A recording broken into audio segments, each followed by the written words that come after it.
आता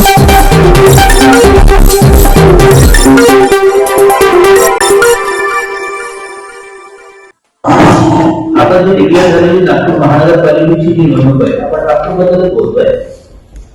सोबतच होऊन घातलेली ही जिल्हा परिषद आणि पंचायत समितीचं इलेक्शन झाले, त्यामध्ये पूर्ण भारतामध्ये 13% हिशोबाने हा पहिली समाज, जर आज भारताची लोकसंख्या जर 145 करोड आहे, तर 13%च्या हिशोबाने पहिली समाज आजच्या घटनेला भारतामध्ये 19 करोडच्या दरम्यान आहे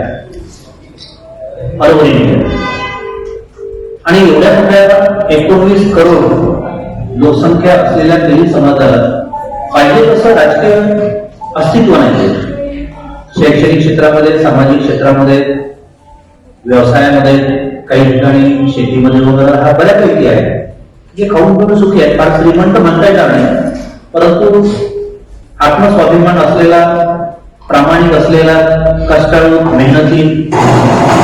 उद्योगशील प्रवृत्तीचा समाज आहे. राष्ट्राचा काही फारसा या समाजाने त्या दृष्टिकोनातून आधी लक्ष घातलं नाही, परंतु कुठल्याही निवडणुकीला प्रभावित करणारा, मग त्या स्थानिक स्वराज्य संस्था असेल, विधानसभा असेल, लोकसभा असेल, त्या सगळ्या निवडणुकांना प्रभावित करणारा हा एवढा मोठा समाज आहे, परंतु त्याला फारसं सिरियसली कोणी घेत नाही. आपण विदर्भाचा जर विचार केला तर 13% हा ऑल इंडिया आहे, पण त्याच्यामध्ये महाराष्ट्रामध्ये फार मोठ्या प्रमाणात संख्या आहे, आणि विदर्भाचा जर विचार केला, खास करून पूर्व विदर्भाचा म्हणजे नागपूर डिव्हिजनचा, तर जवळपास 22 ते 25% दरम्यान हा तेली समाज आहे. आमचे पोटेन्शियल असलेले जिल्हे जे आहेत, नागपूर आहे, भंडारा आहे, चंद्रपूर आहे, वर्धा आहे, गडचिरोली आहे, परंतु गडचिरोलीमध्ये ते सगळं रिझर्वेशन असल्यामुळे तिथे पाहिजे तसं मोठ्या इलेक्शन्स मध्ये आम्हाला प्रयत्न करता येत नाही. तर एवढा मोठा जर 20 ते 25% दरम्यान विदर्भात असलेल्या तेली समाजाला कुठलाही राजकीय पक्ष पाहिजे त्या प्रमाणात सिरियसली घेत नाही. आमचं म्हणणं आहे की मग जे काही लिडिंग पार्टीज आहेत, कुणाचं नाव घेण्यापेक्षा आपल्याला सगळ्यांना कळतंय किंवा ज्या काही आघाड्या आहेत, मग महायुती असेल किंवा जे काही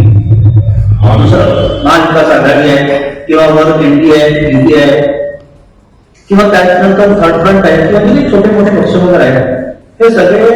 समाजाच्या प्रतिनिधींना वोटर म्हणून वापरून घेतात, परंतु पक्ष संघटनेमध्ये पाहिजे तसं स्थान देत नाही. कारण पक्ष संघटनेमध्ये स्थान असल्यानंतर तो आपल्या समाज बांधवांची बाजू मांडू शकतो, परंतु तसं स्थान त्याला मिळत नाही. परिणामी जेव्हा आपण उमेदवारी मागतोय, मग स्थानिक स्वराज्य संस्थांच्या असो किंवा विधानसभेच्या असो, लोकसभेच्या असो, परिषदांच्या असो किंवा राज्यसभेच्या असो, फारसं त्याला कोणी महत्व देत नाही. म्हणजे या समाजाने केवळ इतरांना मोठं करावं अशीच राजकारण्यांची अपेक्षा आहे. काही प्रमाणामध्ये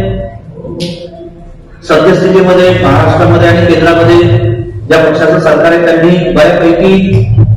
न्याय देण्याचा प्रयत्न करतो, परंतु एका विशिष्ट लेवलवर गेल्यानंतर ते स्टॉप करून टाकतात. म्हणून ते असेल किंवा आधीच्या सत्तेमध्ये असलेले जे काही काँग्रेसचं किंवा त्यांना समर्थित असलेले जे काही पक्ष होते, या सगळ्याच लोकांना किंवा मध्ये काम करणारे छोटे मोठे जे तुमचे नव्याने उभारलेल्या ज्या काही संघटना आहेत किंवा संघटना आहेत किंवा जे आघाड्या बनल्या, या सगळ्यांना आपल्या